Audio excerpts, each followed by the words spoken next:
Welcome to the Deep Dive. Today, you're joining us as we explore uh, a really powerful human experience, finding your voice after facing immense challenges. Yeah, we're looking at how silence can often, keep feelings of shame and injustice kind of locked inside. Right, and what it takes for someone to reach that point where speaking out becomes, well, absolutely necessary. And for this deep dive, we're focusing specifically on section 6 of Bruce's account. He titled it, Breaking the Silence, Finding My Voice. Mm-hmm. This part of his story really details those years he spent in silence after some pretty devastating events and the gradual process of emerging from that. Exactly. So our aim today really is to understand the key emotional shifts, those important connections with others. The turning point. Yeah, the turning points that help Bruce begin to reclaim his voice and start on his journey toward, well, healing. Okay, so where do we start? Chapter 25. Let's do it. Chapter 25, After the Fall, A Voice. What really jumped out at you here? Well, what's fascinating, I think, is how Bruce's silence after 2006, it kind of echoed earlier experiences. Oh, interesting. How so? He mentions being quiet in classrooms as a child and also being silent when he stood before a judge. Okay. It suggests this pattern, maybe a learned way of responding when feeling powerless or, not heard. Yeah, it makes you wonder how often we sort of revert back to those early coping things in times of stress, doesn't it? It really does. It's like trauma can almost pull us back to earlier versions of ourselves. And the weight of that unspoken shame Bruce carried for years. It's almost tangible in the writing. Mm-hmm. He had this feeling that no one could truly understand what he'd been through, this ongoing search for understanding from his family. People who, as he eventually realized, just weren't equipped to give it to him. Exactly. It's that feeling of being completely alone with something just huge. Precisely. And Bruce points out something crucial here. Injustice doesn't just vanish if you ignore it. Right. It stays present, like a poison almost, especially when it's kept hidden in silence. Yeah. That really sets the stage for his later understanding, doesn't it? That he couldn't heal in isolation. Exactly, that trying to outrun the past was actually stopping him from building any kind of future. Which brings us to that scene in the hospital hallway, really affecting the return of those suicidal thoughts, but different this time. Yeah, not like that sudden crisis in 2006, more like this quiet sense of just not wanting to exist anymore. A surrender, almost. That's a good word for it. In 2006, it seemed maybe more impulsive, a desperate attempt to communicate distress, perhaps. But Here it feels like a deeper resignation, a kind of wearing down. He's survived, but that core desire to really engage with life seems dimmed. extinguished, maybe. And then, just then, this completely unexpected interaction with Kira And happens. Kira, yes. Yeah. Her simple, direct statement, oh, I believe you, 100%. It seems almost too simple, but Bruce describes it as just incredibly refreshing. What do you think made that so powerful? Well, I think it's the complete lack of conditions in her belief. She didn't ask for proof, she didn't doubt. Just accepted it. Right. And in that moment, it allowed Bruce, maybe for the first time in a very long time, to just release some of that tension he'd been holding. Like a crack in the dam. Exactly. A crack in the dam of all that internalized shame. It made him wonder if maybe, just maybe, his fate wasn't to carry this silently forever. It really speaks to the power of just being believed, doesn't it? Absolutely. Ah. And then almost right after, the Law and Order SVU episode. Talk about an unexpected catalyst. Right. The storyline mirroring his own false accusation, how a life can be just dismantled by lies. The emotional impact of watching that must have been immense. It was this powerful moment of recognition, seeing his own experience reflected, even in fiction. It gave it a kind of validation that maybe words alone couldn't. It made it tangible. Yeah, tangible. Relatable, even. Like, even the writers of the show could imagine this happening. And that seemed to give Bruce the push he needed. To take that first step. That first, very tentative step towards speaking his truth. And that step was sharing his story with the other patients in the TV room. Those simple words. I was falsely accused of a violent crime many years ago. Doesn't sound like much maybe, but after years of silence, that must have felt monumental. An incredible act of vulnerability. It was a huge risk, making himself emotionally exposed like that, revealing his deepest source of shame. And the response he got. Equally profound. I'm so sorry that happened to you, Bruce. Wow. Simple words, yeah.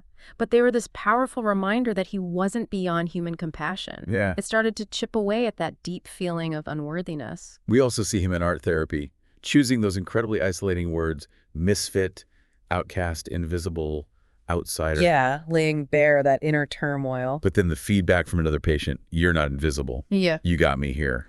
That must have been a real jolt. It really challenged his self-perception, didn't it? Others were seeing someone different, someone present, someone connecting. It highlights that disconnect, maybe, Mhm. between our intense internal negativity after trauma and how others might actually see us.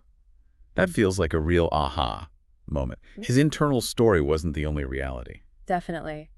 And we start seeing these little glimmers of hope, these small connections. The continued talks with Kira. Right. Even though the Christmas visit didn't pan out. And then his ex-wife, Eli, reaching out, paying for them to go to a movie. Yeah, it's like a shift, isn't it? From just pure survival. Towards actually starting to live again, even in small ways. And it's interesting, Bruce himself reflects on how initially he was so focused on getting his family to understand. Right, that need for their validation. He'd internalized this belief that if they didn't care or believe him, then nobody else would either, which was a huge block, obviously. Such a lonely thought, really, that your family's reaction dictates your worthiness of care from anyone. It is. And so when Bruce left the hospital, okay, he wasn't magically healed, No.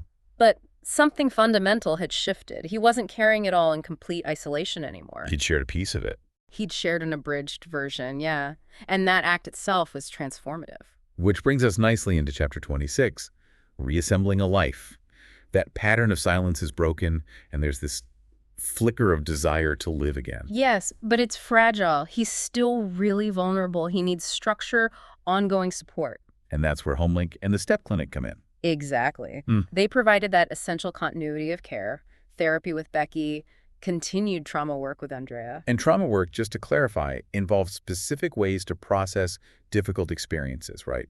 Helping create safety, regulate emotions. Precisely. Those consistent connections were absolutely vital in those early months of, well, rebuilding. And then the pandemic hits, Yeah. like it did for everyone, shifting support online. Yeah, that could have been another slide into isolation, couldn't it? But instead, it unexpectedly led him to the Community Empowerment Fund, CEF. A new door opens. And CEF became this really significant source of connection and purpose for Bruce, meeting others who'd faced similar things, seeing them progress. Yeah. It gave him a renewed sense of possibility. And then came that pivotal moment, sharing the full story with the UNC advocates at CEF. Condensing 15 years of loss, injustice, finally saying it all, both the professional betrayal and the earlier false arrest. And their reaction. Again, that simple, powerful validation. I'm so sorry that happened to you. It keeps coming back to that, doesn't it? The power of being heard and acknowledged. It really does. It's about feeling seen, believed. And it was right there in that conversation that someone suggested he write his story. The writing suggestion. Yeah, which led to sharing chapters on Wattpad and eventually his first book, taking those internal things and giving them an external voice, an external form. And this act of writing, of sharing, seems to fuel something new in him. A renewed sense of purpose, definitely. A desire to work in mental health, use his own experience to help. Which leads to the idea of becoming a certified peer support specialist. CPSS. Exactly. A role where lived experience is the asset. It feels like a way for him to reclaim his professional identity, but in a new, really meaningful way. It's turning pain into purpose. That's a great way to put it. And within CEF, there's also that moment where an advocate talks about karma, about justice for Anna. Right, that shift from legal justice to maybe human justice, moral clarity. It clearly resonated deeply with Bruce's own sense of the profound injustices he'd faced. It's about a different kind of accountability, perhaps. And then another unexpected connection, Sarah, through Facebook. Yeah. Starts with a simple, did we go to high school together? And turns into this 12-hour conversation 12 hours. where Bruce feels genuinely heard, genuinely believed, with zero prejudgment. What was it about Sarah, do you think? Her genuine curiosity, for one, asking questions others hadn't, but also her unwavering belief in his innocence and, crucially, in his ability to fight back. She didn't just believe him, she believes in him. Exactly, and that consistent belief and support from Kira, the CEF folks, now Sarah, it all starts to shift how Bruce sees himself. Moving beyond just survival. Yeah, moving beyond just surviving day to day and starting to actually consider the possibility of actively fighting for justice. Okay, that really sets the stage for chapter 27, returning to the work I loved. That inspiration he gets from meeting the peer support specialist facilitator. Someone with their own lived experience. That's the moment he realizes his own pain could actually have a purpose. It's such a powerful realization, and it really challenges that traditional clinical model, doesn't it? The one that often emphasizes a certain professional detachment. Whereas peer support embraces lived experience. Right, it's seen as a core asset. It's a more human-centered approach. Empathy. Understanding. They're central, not just clinical observation. And around this time, as he's finding this new professional path, he's also exploring his gender identity. Yes, feeling a connection to terms like gender nonconforming or non-binary. And those conversations with Becky, his therapist, sound really affirming for him. Incredibly validating, I'd imagine, giving himself permission to explore that part of his identity without fear or judgment. And it leads to this really interesting reflection. On how things might have been different if he'd been seen as female. Yeah, given the type of crime he was falsely accused of versus his own non-aggressive nature. It's a profound thought. He even talks with Sarah about it, about her father's nurturing side not being labeled feminine, and how he connects with aspects often traditionally seen as female. Which makes that conversation about Christine Blasey Ford even more pointed. His sister Carrie, comparing him to Brett Kavanaugh. Bruce's discomfort is palpable. It just highlights how completely misunderstood he felt by his family. The sheer difference between his experience silenced, desperate for investigation, and Kavanaugh's response. It shows a fundamental lack of empathy from his sister, doesn't it? A failure to grasp his trauma. Absolutely. And sadly, this leads to that painful, but it seems necessary decision to break contact with his mother and sister Carrie. Their invalidation just became too damaging. It seems so. Carrie's dismissive reaction to his financial struggles, that's particularly heartbreaking. It reads like an act of self-preservation, cutting ties. I think it was. Prioritizing his own mental health over maintaining those toxic relationships. The inheritance later, after his mother's death, was bittersweet, I'm sure, but it did give him the practical means, the car, to pursue the CPSS path. And he does pursue it determinedly through vocational rehab, despite the initial hesitation about his record. Yeah, but ultimately they recognize that lived experience is valuable in peer support. That's key. And connecting with others during the certification process must have been important too. Definitely. People who'd overcome huge challenges, incarceration, trauma like Munchausen by proxy. He found this shared understanding, that feeling of being harmed and deeply misunderstood. Okay, so chapter 28, what comes after survival? He has the certification, but that past conviction, it's still a barrier. The stigma is just incredibly persistent, isn't it? He's not just surviving now, he's actively trying to rebuild, reclaim his worth. And the Orange County Rape Crisis Center, OCRCC, becomes his lifeline. Yeah, reaching out years later and their response. Sometimes the person labeled perpetrator is the one who was harmed. Wow. That's incredibly validating. Hugely. And the letters they provided were instrumental, really helped him move forward with licensing and jobs. We see those first steps back into work, the part-time job, then the offer at RHA. And then that devastating blow when the offer is rescinded because of his background check. Ugh. Just a brutal reminder of how that false conviction keeps impacting him. It really shows the systemic barriers people face, doesn't it? Even after years of hard work.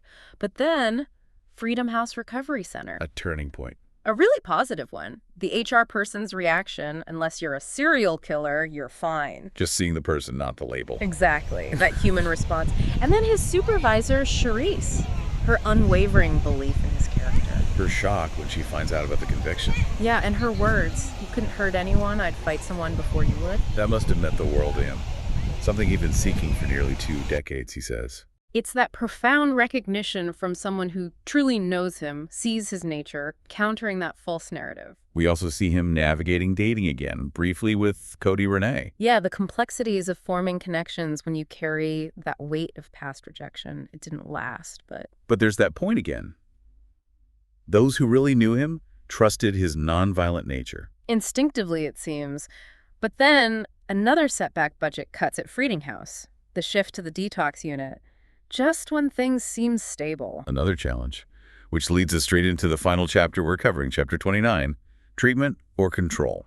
Right. And that initial misunderstanding, thinking it's a crisis unit, but finding it's this control-focused detox program. A real clash in philosophy for A him. huge clash. The dehumanizing language for clients. The heavy emphasis on 12-step programs with a religious base. Which conflicted with his atheism and maybe wasn't right for everyone there. Exactly. It paints a picture of a really uncomfortable, ethically tricky environment for Bruce. Highlighting that tension between a therapeutic approach, support, healing, and a more what, correctional model. Yeah, authoritarian, control-based.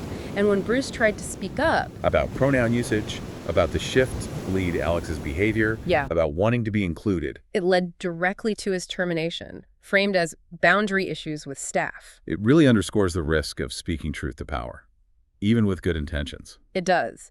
And filing the EEOC complaint, encouraged by Sarah, sadly didn't lead to the outcome he hoped for. And personally, things were tough too. The support group attendance dropped, lingering feelings after Cody Renee. Yeah, it seems like a cluster of difficult setbacks all at once. Yeah. The chapter ends on this really powerful note. Mm-hmm. Despite everything, the setbacks, the barriers, the disappointments, Bruce retained something invaluable. His voice. His voice.